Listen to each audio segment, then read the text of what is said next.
Moi, ce qui m'intéresse, c'est de faire en sorte que chaque Voltaïque comprenne que si le pouvoir lui est donné, si il lui est donné la possibilité de participer à l'exercice du pouvoir, il peut contribuer à transformer ses conditions de vie.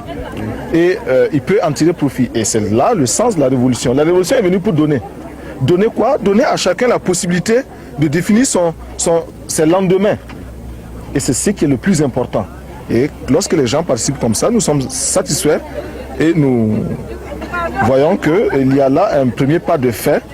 D'autres actes seront posés, encore, qui nous amèneront encore plus loin que ce que nous venons de faire, ce qui n'est qu'un début de mobilisation.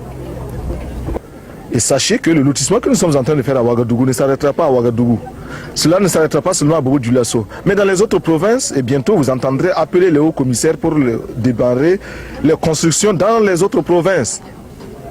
Afin que tout fonctionnaire affecté puisse trouver un logement décent.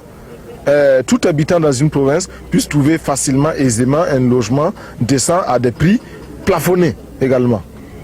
Quels sont les critères d'attribution de parcelles à chaque habitant?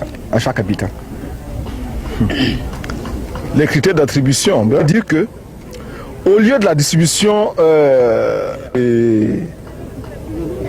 qui se faisait dans le passé, où quelques individus restaient loin des terrains où se effectuait cette distribution-là, pour demander et obtenir de nombreuses parcelles pour eux-mêmes, leurs épouses, leurs enfants, leurs amis, les amis de leurs amis et ceux qu'ils ambitionnent de transformer en amis, sinon en électeurs.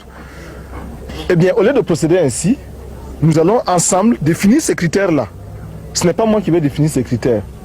Si nous sommes tous d'accord pour qu'on donne une 17e parcelle à ceux qui en ont déjà 16, eh bien moi je ne vois pas d'inconvénient.